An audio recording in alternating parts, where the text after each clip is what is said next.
So the recipe that I have is my mom's recipe for butter rolls. And she's been making it for years, and my grandma made it before her. So it's changed a little bit over time.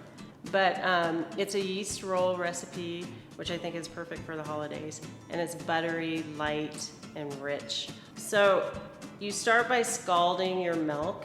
You'll want to use warm water around 80 degrees.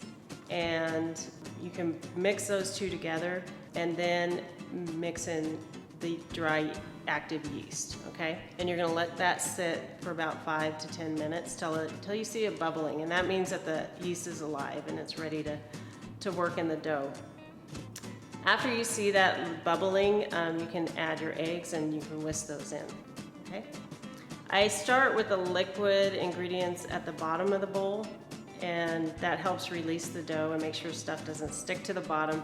And then I add all my dry ingredients on top of that. And I'll mix that on first speed for 2 to 3 minutes, just until it's incorporated nice and uniform. And then I will turn the mixer up to medium speed and mix for another 4 to 5 minutes until the dough is really smooth, elastic, and strong. It has some strength to it.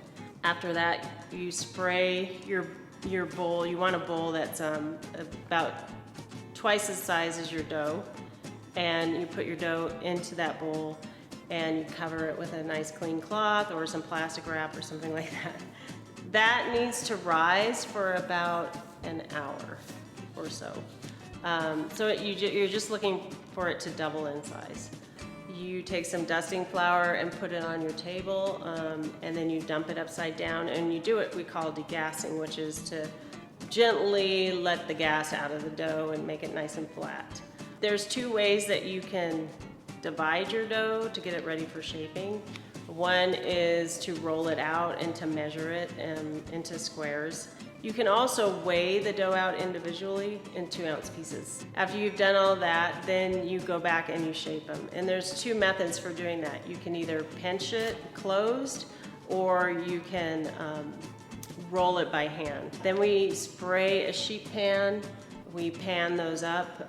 If you're making the cloverleaf rolls, you have to do a little more work and divide those small rolls into 3 individual pieces, and then separately roll each one of those and place them together in a sprayed muffin cup. Those go again covered with a cloth near the stove where it's warm, or if it's too warm near your stove, maybe you've got something in the oven, you might want to put it a little farther away where it's a little bit cooler in the kitchen so they don't rise as fast. And then you want to look again for them to double in size, a little bit of bounciness when you touch them. Your oven should be at 350. Go ahead and put those in, and it probably take about 12 minutes. You want to rotate them around 10 minutes, meaning you want to turn the pan so they get brown evenly on each side.